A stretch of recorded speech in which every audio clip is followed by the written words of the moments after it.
Hi there, I'm Clark Terry, and I'm a trumpet player, and I've been around for a number of years, and maybe some of you will recognize me, and maybe some of you won't, but that's beside the point. We're here for the purpose of maybe say we'll talk trumpet for this period, and we hope that it's going to be as much fun for you as I'm sure it's going to be for me. We like to get into some basic, fundamental things and some talk about what trumpet has always stood for, what it shall always stand for, and ways and means of getting involved, and ways of your involvement proving to be fun for you in the very, very immediate future, we hope. Trumpet is an instrument, a wind instrument, that has been around for a number of years. It's used in jazz, classical, rock, pop, marching bands, and all sorts of bands. You've seen the classical things on television, and you've seen all sorts of musical combinations and organizations where you'll see the trumpet there, always 2 or 3 or 4 in a section. Sometimes one cat stands out. It's an instrument that can be lots of fun, and we hope that we're going to prove this to you. Lots of fun to play, and we hope that by the time we finish our gathering here for this next hour, you're going to be glad that you got involved. We hope so. We'd like to show you some of the parts. This, of course, is the mouthpiece, and this particular part here is called the receiver because it receives the mouthpiece, naturally. This is the leader pipe, and this is the tuning slide. The farther out it gets, the farther out you pull it, the lower the pitch, which makes it flatter. The farther in you push it, the higher the pitch, which makes it makes it sharp. And these are the bottom valve caps. And these are the top valve caps. And these are the finger tips. Mine are a little bit fancy because I like to have my birchstone on there, which is turquoise. And this is the gadget which is used for helping intonation in case your horn is a bit out of tune and you want to play a tune with the combination of this valve a little bit, make it a little bit flatter. You can usually play it in tune a little more. For instance, if this is a little bit sharp, when it's closed, you pull it out, and it brings it down a little bit. So any combination with that valve. And this is the finger hook. This is the finger hook. I have one on the left side because I occasionally play 2 horns with a little act, which I do, play some on this side, some on the other side. But you now have all the basic parts. Oh, no, you don't. This is the water keys. These 2 gizmos down here are the water keys. This is to let out the oil or the saliva, which sometimes is entrapped in these curvatures here. Makes it very, very difficult to produce a nice, clear, beautiful sound, which I'm sure that all of you are going to eventually produce, because when water and oil gets trapped in there, you get a gurgling, bubbling type sound, and you don't want that. This, of course, is the bell.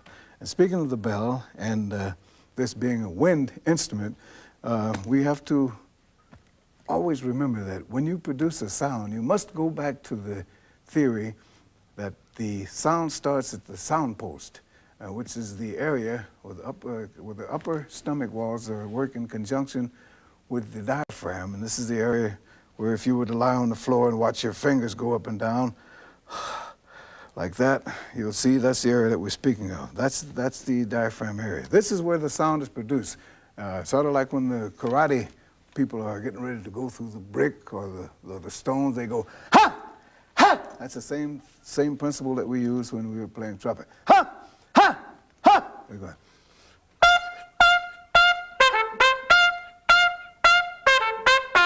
ha, ha, from here, ha! And make sure that it comes from there, because if you direct the air column in any other way, if it should go down, it go, it won't help you in it. You got to make sure that you're thinking upward and outward. When the sound leaves that sound post, bounces right off the bell of that horn.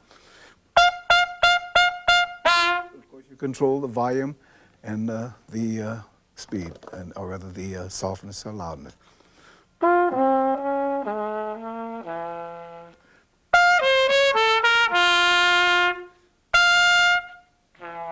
So you can play as loudly or as softly as you can, as you want to. This is why they call it a wind instrument, because it's controlled by the wind that you produce into it. Now we must let you know something about the friends of the trumpet, mutes These are called mutes. This one is called a Harmon mute with the stem, very rarely used in orchestration today. Sort of used to be referred to in some areas as the Mickey Mouse mute, because you get that type of Mickey Mouse type approach. And it's only used, well, I wouldn't say only used, it's used quite a lot for comedy type sound.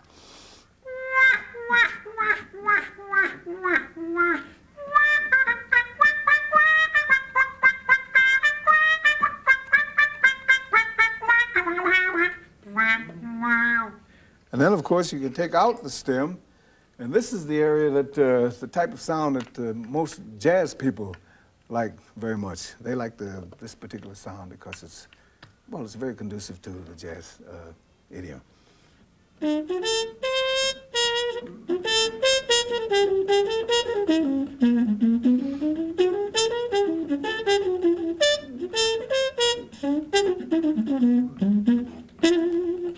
So that's the Harmon. Then we have the cup mute, because of the nature of its build. It's built like a cup, and it has a few degrees of areas that you can push it in for loudness or softness. You can put it there, or push it in a little more, or even a little more, or even a little more.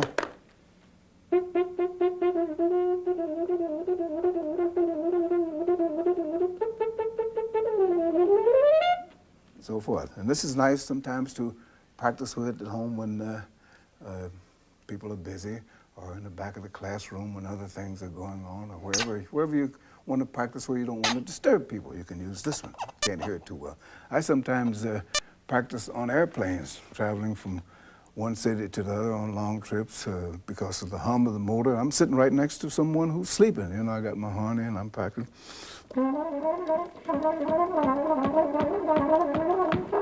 And he never knows I'm there until I start dancing a little bit, you know. And this is called a straight mute. Sometimes an excellent sound for a section.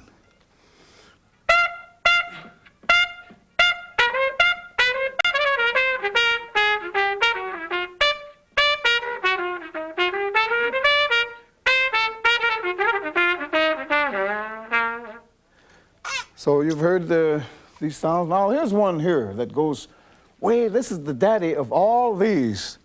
We always like to give you little bits and pieces of jazz history. So this goes way back to New Orleans, in the area used to be known as Congo Square. It's now been developed into an area which is known as Louis Armstrong Park, where they have an excellent park and beautiful theater and a great auditorium for concerts. Well, all the guys used to hang out there, and the cats used to sit around and have jam sessions, and there were coconut trees around, and cats used to take coconuts and saw them in half and drink their refreshments out of these coconut shells. And one day, some cat was laying there, picked up a coconut shell, said, "Hey, man, it's just about the size of the bell of my horn. Let's dig that, you know." Tried it, and it went, wah, wah. He said, "Wow, it makes a nice wah-wah type sound." So that was the beginning of that, until someone passed through the kitchen one day and saw the plumber's helper laying there. It was the kitchen, not the bathroom. Saw the plumber's helper laying there, and he tried that and said, "Hey, that's about the size of my coconut." So he tried that, and says, besides, it's a little more flexible. So he found that he could maneuver and manipulate it a little more. And then you could even get the same effect with it.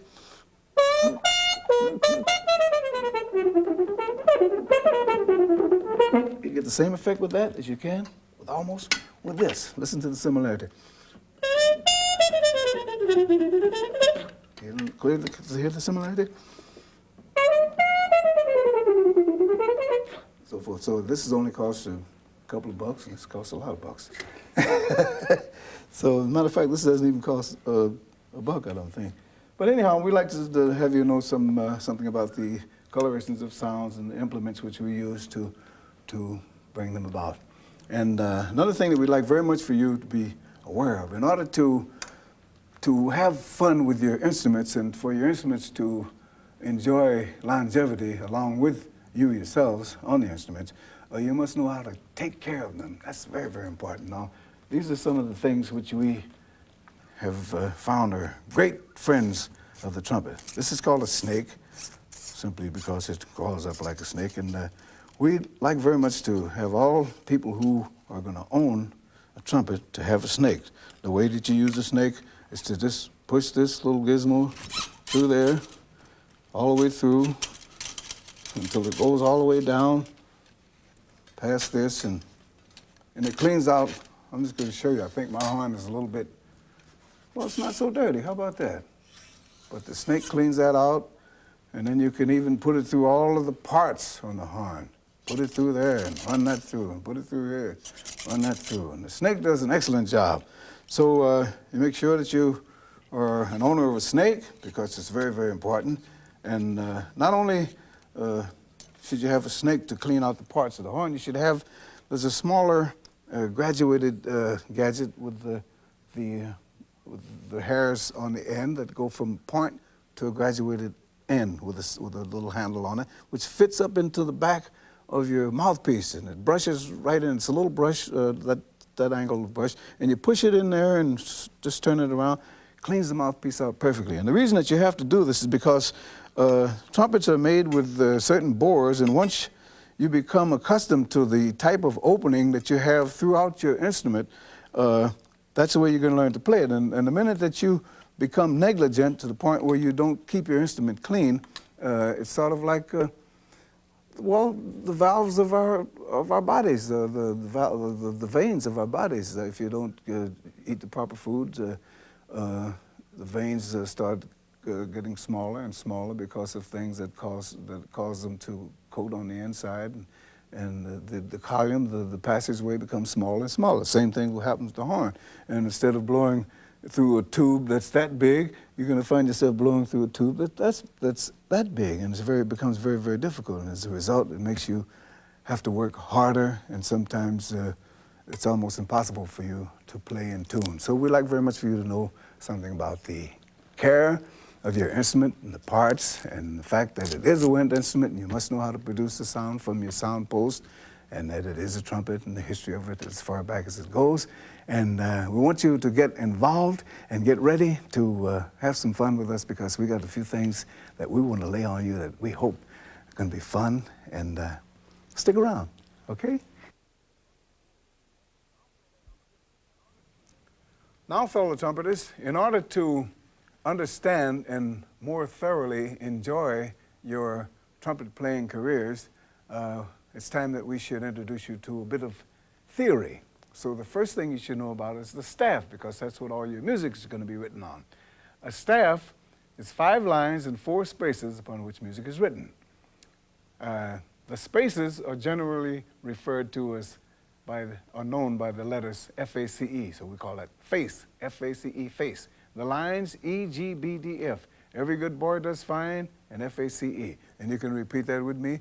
The spaces, F-A-C-E, and the lines, every good boy does fine, okay?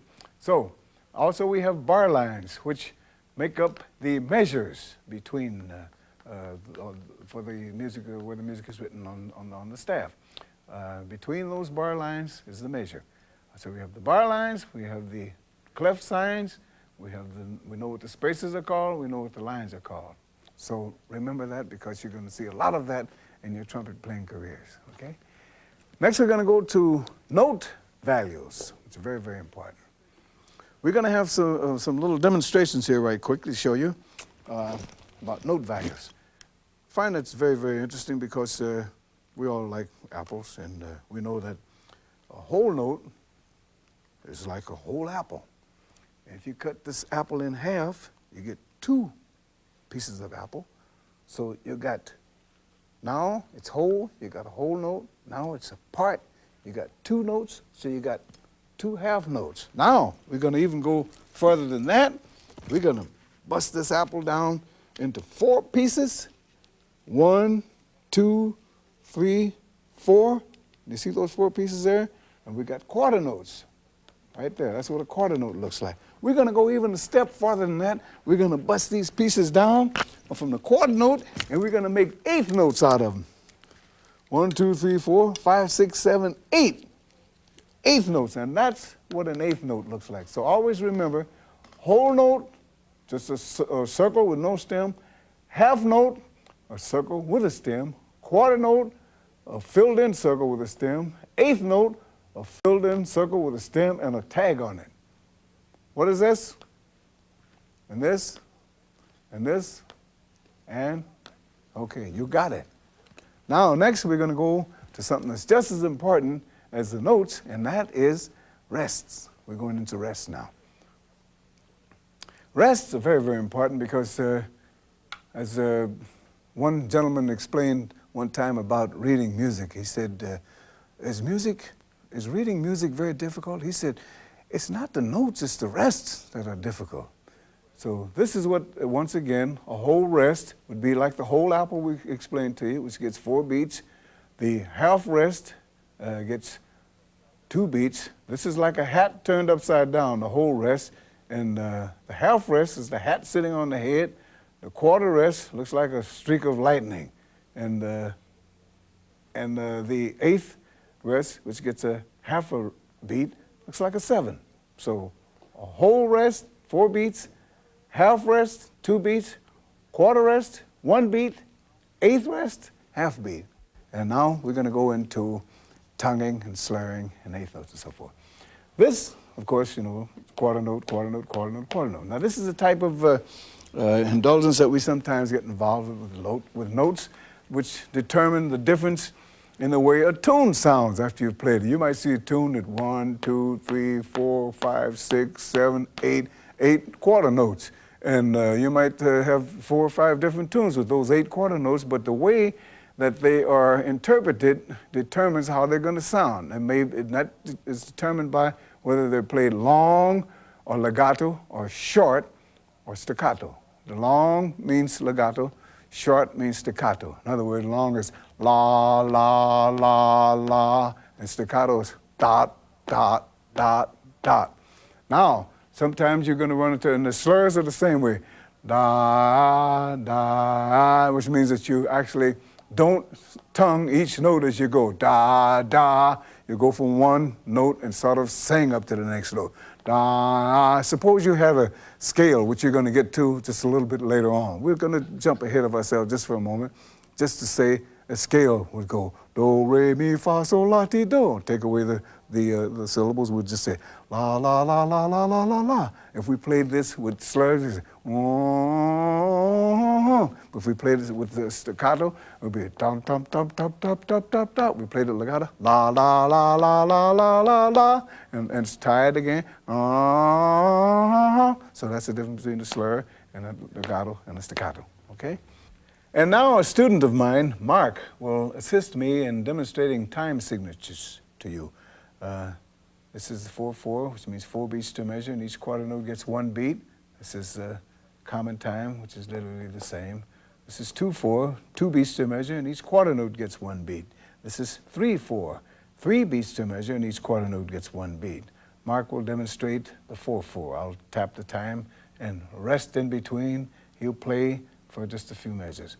1, 2, 3, 4, rest, 2, 3, 4. 1, 2, 3, 4, rest, 2, 3, 4. Mark will do that for me, okay? 1, 2, 3, 4.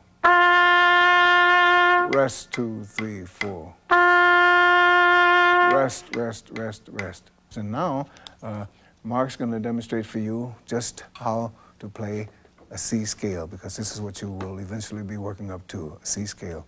So, Mark, show them just how a C scale would go. And you can watch as we go along. You can note the fingering on the chart.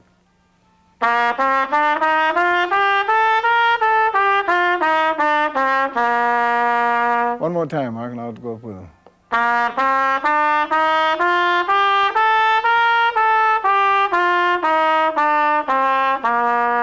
Very good, beautiful. And I hope that you'll put lots and lots of time on the scale, because the scale is very, very important. And this is what you're going to get involved in when you're from every note on your horn. from every angle. You're going to be able to do that from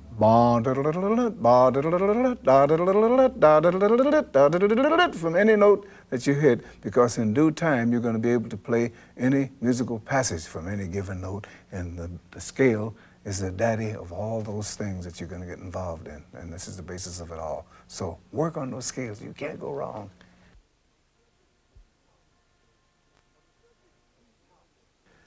On the subject of chops, we learned that in Mexico, before a trumpet player is given his instrument to play, he's encouraged very highly and sometimes forcefully to play that mouthpiece for a long time before he puts it in the horn. And this, of course, gets him accustomed to buzzing the embouchure, which, of course, is where it all starts. And that simply means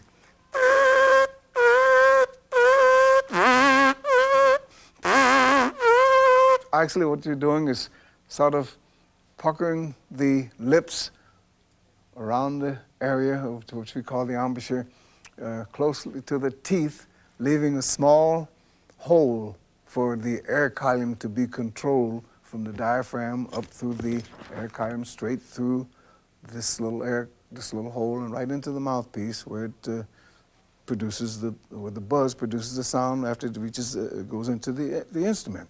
And this is the basis of the whole sound of the trumpet. The buzz.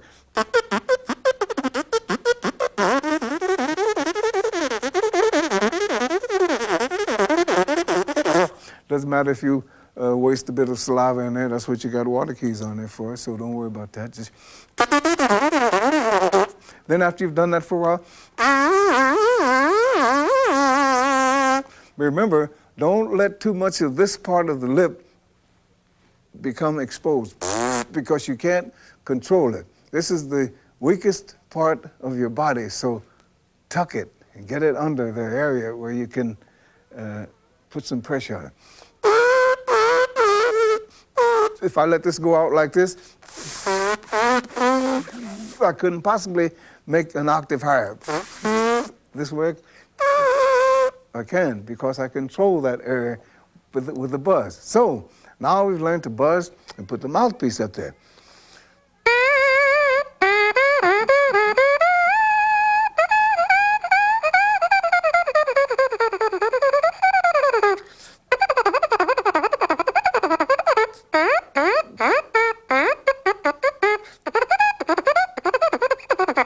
Then take it down and buzz it all without it.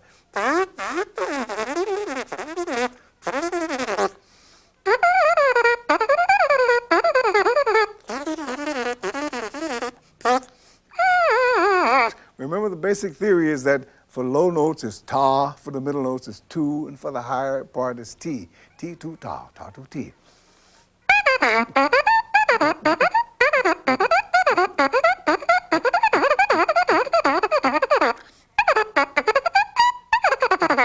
And then you put it in, and remember your scales and so forth that you've worked on, and then you begin to produce first a nice warm, think of a long, fat, wide, full column of air that you're going to produce from here all the way to the back of the area where you are, the room or the classroom or the school, or if you're outdoors, make it go all the way to the back of the backyard.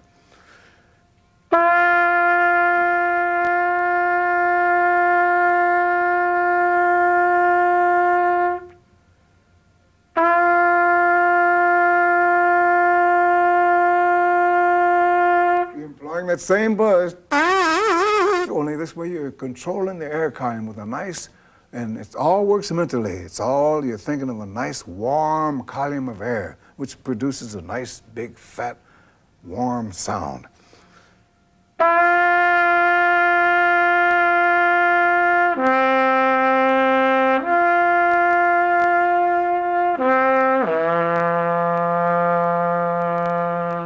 Now, remember your stance. You have to stand so that your body is planted perfectly. Both feet are flat on the ground, and your arms are raised to the point where you're allowing your lungs enough air to produce the sound and to produce the air column and the wind that you need to play this wind instrument. So Don't cramp yourself out and cramp your style and cramp your air column and hamper your ability to play and blow with full force and a full air column by trying to be hip at the way that you've probably seen some players play, standing over like this. And you can't play like that. That's wrong. You've seen guys do it like that, and the only thing you do when you see guys do it like this and playing like the only thing you do is say, look at that cat play, or did you see him play? You don't say, listen to him play, or did you hear him play? You say, look at that cat, man. But you don't want to get involved with that. You want people to hear, and you want to enjoy what you're playing. So you're playing for sound, not for to be looked at. So remember to stand properly. Now, if you're sitting, you're going to be playing in a section. Make sure that you're sitting so that your body is distributed properly. You sit back in your seat, feet planted, arms raised properly, allowing plenty of space in the diaphragm.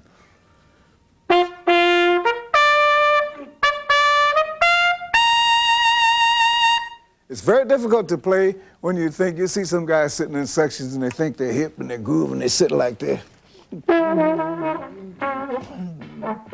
You can't play like that. You can't even talk that way. You might say, hey man, what's the next tune that we're playing? And it's difficult to speak in that fashion. Well, if you sit up, what's the next tune that we're playing? And it's very easy to let the air column open up and you can play, and you play in the same fashion. I'll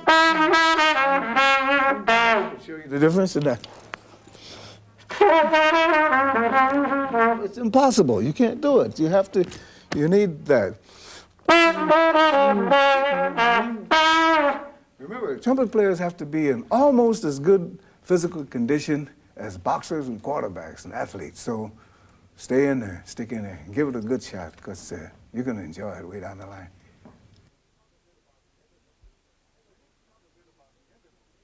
We need to talk a bit about intervals, because intervals are going to prove to be one of your greatest allies when it comes to preparing your chops for playing. In other words, for warming up. We have here listed some intervals. That's the major second, that's the major third, the perfect fourth, perfect fifth, and the octave and reverse. Octave, perfect fifth, perfect fourth, major third, major second. And they would sound.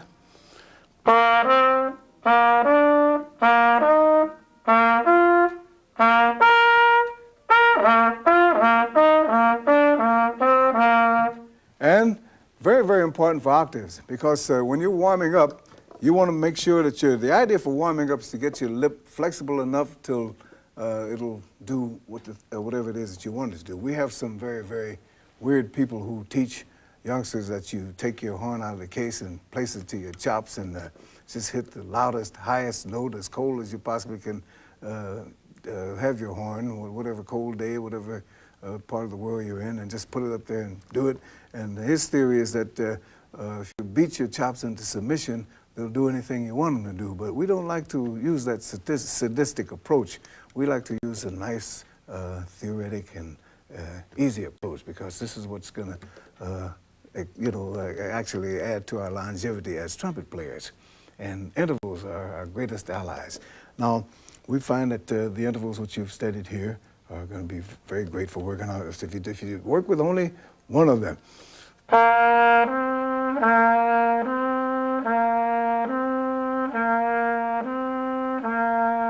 Remember, when you work with an interval, don't be afraid to reverse it.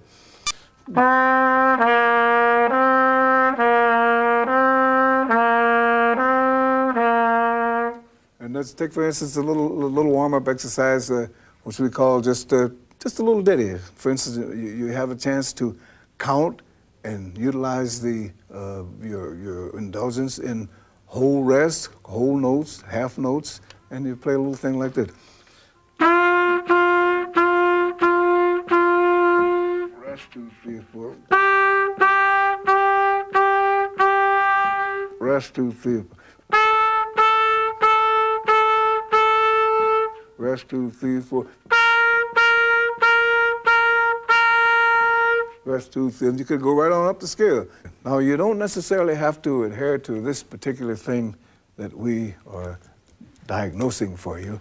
It's good medicine, of course, but you can use your own imagination, and so that you don't get bored with practicing, because practicing can sometimes get a little bored if you have to do the same thing all the time. You can be innovative and creative in your practice, you know. You'd be surprised at how many things you can get out of just the C scale. You can get an awful lot of enjoyment out of a C scale. So if I were you, I'd just dig in there and practice as much as I possibly could.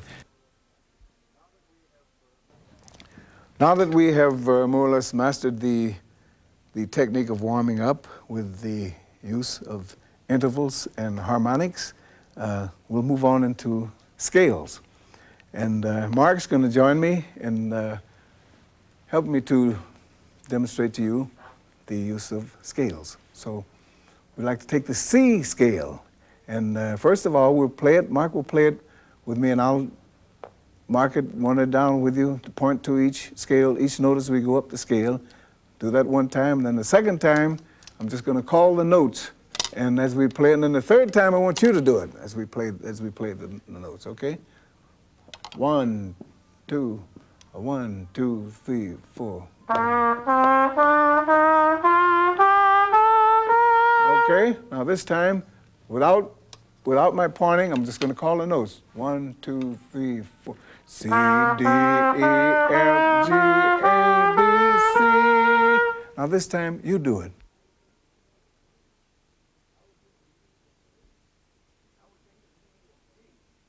Now we'll take the key of G. The key of G is the scale that entails one sharp. You got one sharp there, and that is the F sharp. So wherever that F sharp appears, you'll see a little accidental there. Sometimes little parentheses around them, sharp, and you see it at the bottom. This is the first time you've been introduced to the sharp in the scale, so pay very close attention to it, because now you don't play that F with the first valve anymore. You got to use the second valve when you get to that F. So remember that. Pay very close attention, otherwise it's going to make you sound out of tune when you get up to there and play that F with the first finger. You got to use the second finger this time. So watch the scale, watch the fingering this time. Okay? 1, 2, 1, 2, 3, 4. Okay, one more time. G, A, B, C, D, E, F sharp, E. All right, beautiful. Now this time, we want you to do it.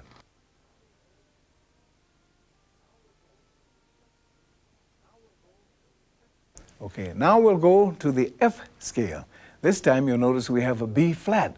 We haven't been introduced to the B flat before. Before, when we got to the B, we played it with the middle valve, with the second valve. But now it's flat, so we play it with the first valve this time. And it doesn't just mean that right here in this particular area where you see it, you flat it. Any time in the whole piece, if the piece is 32 measures or 32 pages long or whatever, every time you run into that B flat, you finger it with the first valve, and it is a B flat and not a B natural, as long as it is in that key.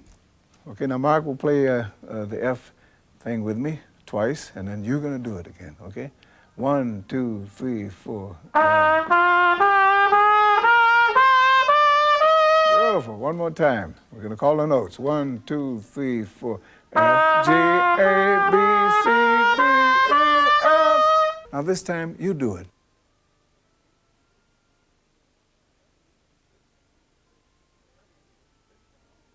We have another key. This time, we're going to be introduced to two strangers. We got a C sharp and an F sharp, two of them. We haven't encountered that before. This means that this time you're not going to play that C open.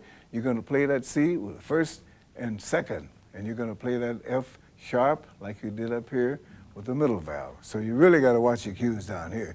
You got C sharp, 1 and 2, and F sharp, middle valve, second valve. So be very, very careful when you play the key of D. We're going into the key of D now, okay? So watch, look, and listen very, very attentively while Mark plays the D scale for you. 1, 2, 1, 2, 3, 4. All right, we'll call off the notes one more time. 1, 2, 3, 4. D, E, F sharp, G, A, B, C sharp, D. Beautiful. Now it's your turn, okay?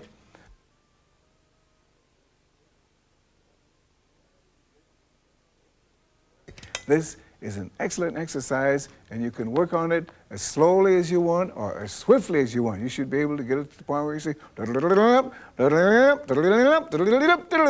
then backwards. You know, you don't just have to play it forward. You can play it down. Or you can mix it.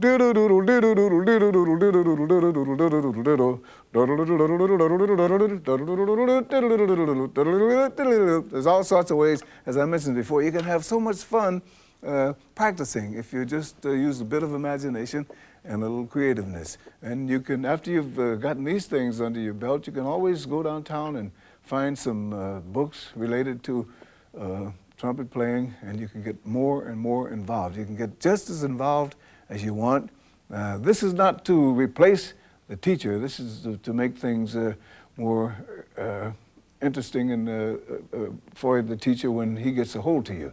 So when you get to a teacher, he's really going to have an interesting student to work with because you've already had some entree as to what a trumpet is about and what trumpet playing is all about. So it should be fun. So have fun with it. Go to it.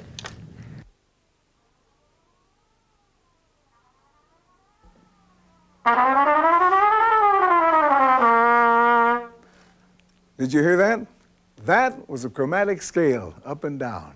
Mark was just playing a chromatic scale. Do that again one time, Mark, would you?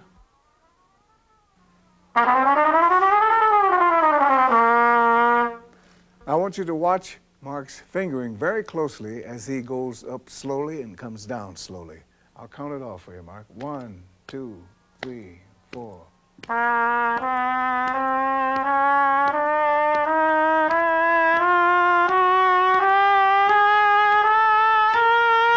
Good. Down now.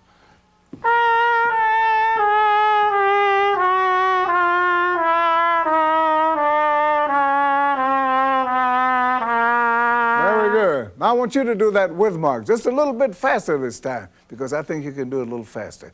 Mark, you're going to do it, and you're going to do it along with him. 1, 2, 3, 4.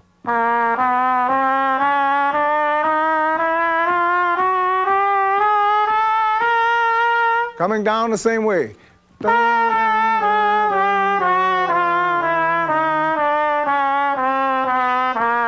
Beautiful. Now you're going to do it all by yourselves.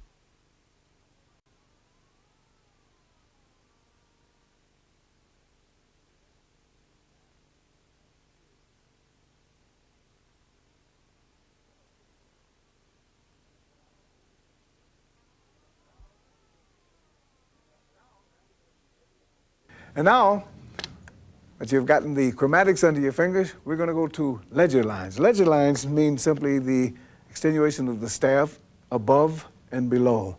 Notes that are added to the staff. So as you see here, sometimes the range goes above the realm of just the 5 lines and the 4 spaces. So they add little lines and little spaces above, and you have to play up there, or below, and you have to play down there below.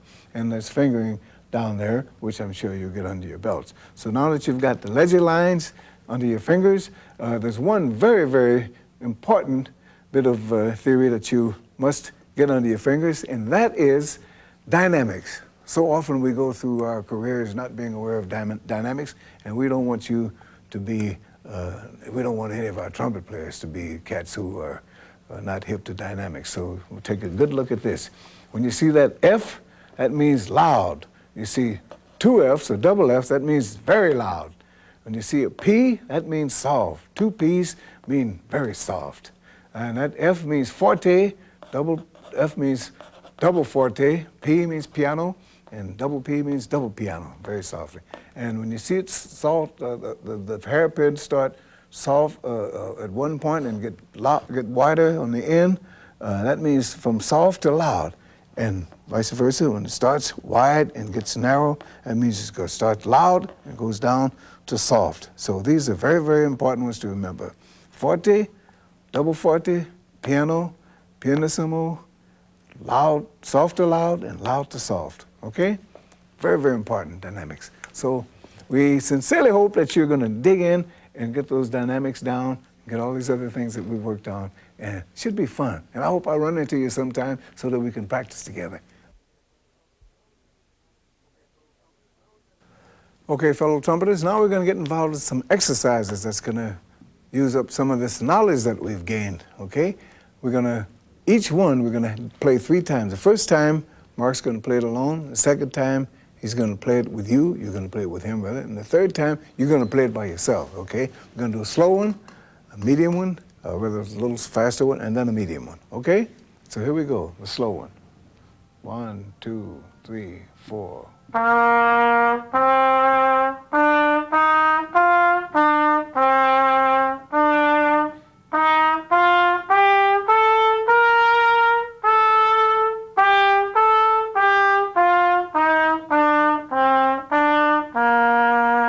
Good. Now you're going to play it with Mark this time. 1, 2, 3, 4.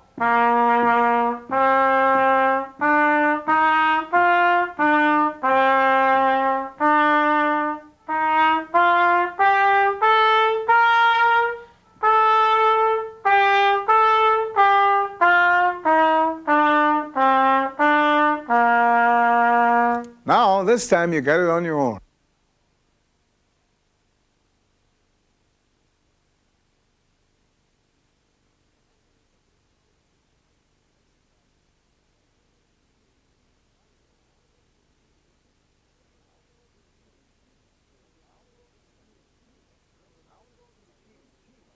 Now we go to the key of G. Remember, you got to remember the sharp that you got in this one, okay? I won't tell you. You're supposed to know it now, okay? Mark's going to play it the first time alone.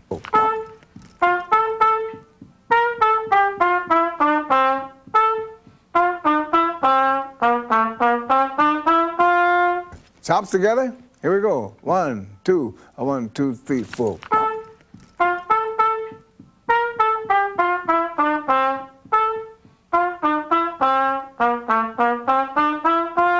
Very good. Now you're on your own.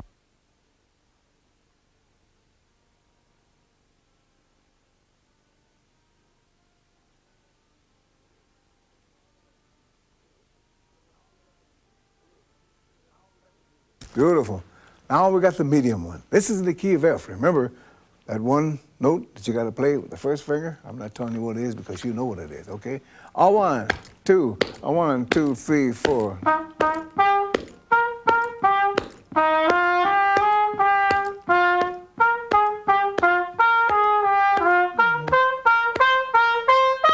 Very good. Now this time, along with Mark. 1, 2, 2, 2.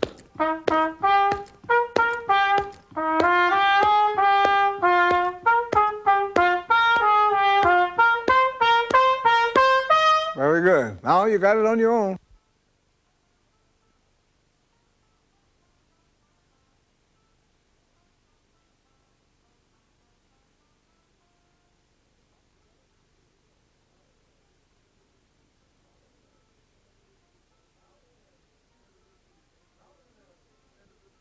Now we're going to introduce to you some little syncopated jazz phrases, like, you know, some get you into a little different type of feeling as far as getting involved in what you're going to get into a little later on, the swing feel of things. So we got 3 things, 1 in C, 1 in F, and 1 in G. Very short, but very intricate and very cute. So you have to watch them and pay attention and listen. All this time that we're doing all these things, we hope you haven't forgotten to use the ear. You got to listen a lot, okay? So here we go now. Mark, you ready? 1, 2, 1, 2, 1, 2, 3, 4. All right, here we go with Mark. We'll do it a little bit slower for you. 1, 2, 1, 2, 3, 4. All right, very good. Now it's your turn.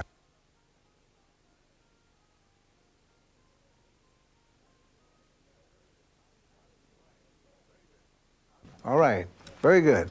Now this one's in F. It's going to be a little bit upper than the other one was, okay? Remember, key of F now. Watch the note that you got to watch. 1, 2, a 1, 2, a 1, 2, 3, 4.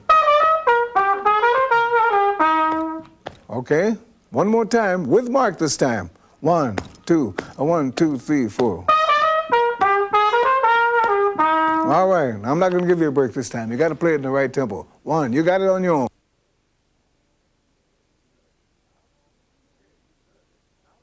Okay, good. Now we go to the key of G, and this is kind of medium. You should be able to do this one, but watch the key signature, okay? Here we go. 1, 2, 1, 2, 3, 4.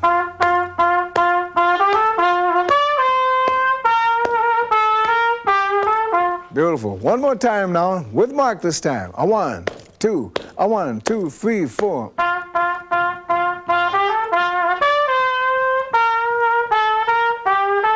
Fantastic. Now you're on your own.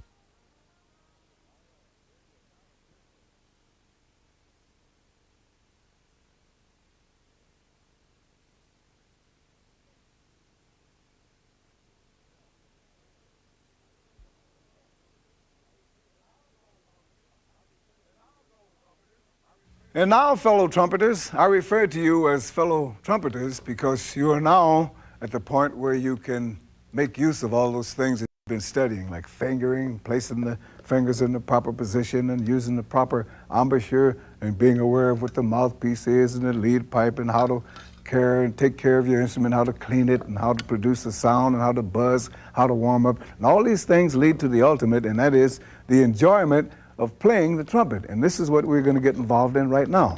So we're going to do a couple of things. Major Holly here is one of the greatest bass players in the whole world, and I always enjoy playing with him, so you're going to have the fun of playing with Major Holly.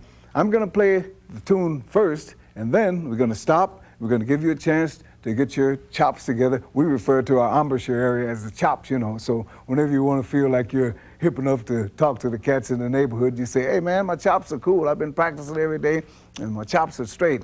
So we'll give you a chance to get your embouchure together and get your chops up and get your mouthpieces all together, you know, and get your fingers ready and you get your posture in proper position, and we're going to kick it off, and then you're going to come in on one. We're going to say 1, 2, 3, 4, whatever the tempo is, and then when it's time for you to come in, you come in and play along with Major. Okay. 1, 2, 1, 2.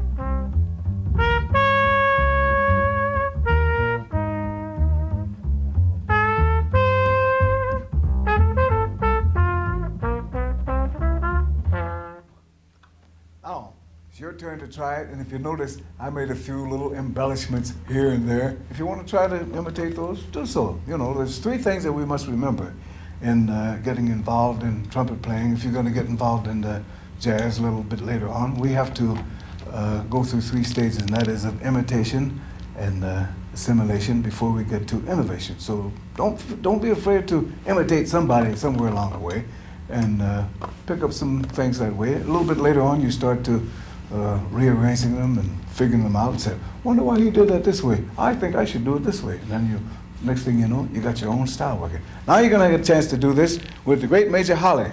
We're going to kick it off. Got your chops together. Get the embouchure together. Horns up. Nice posture. Diaphragms open. Ready to make a nice, round, fat tone. 1, 2, 1, 2, 3.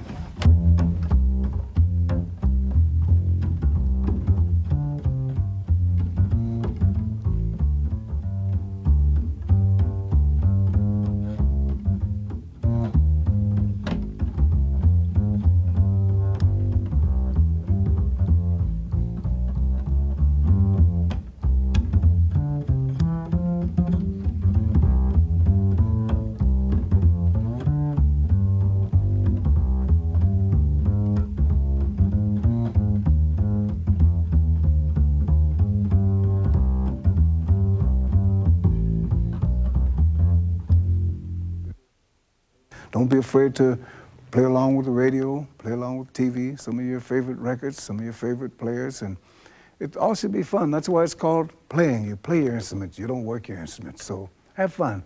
Should be a gas.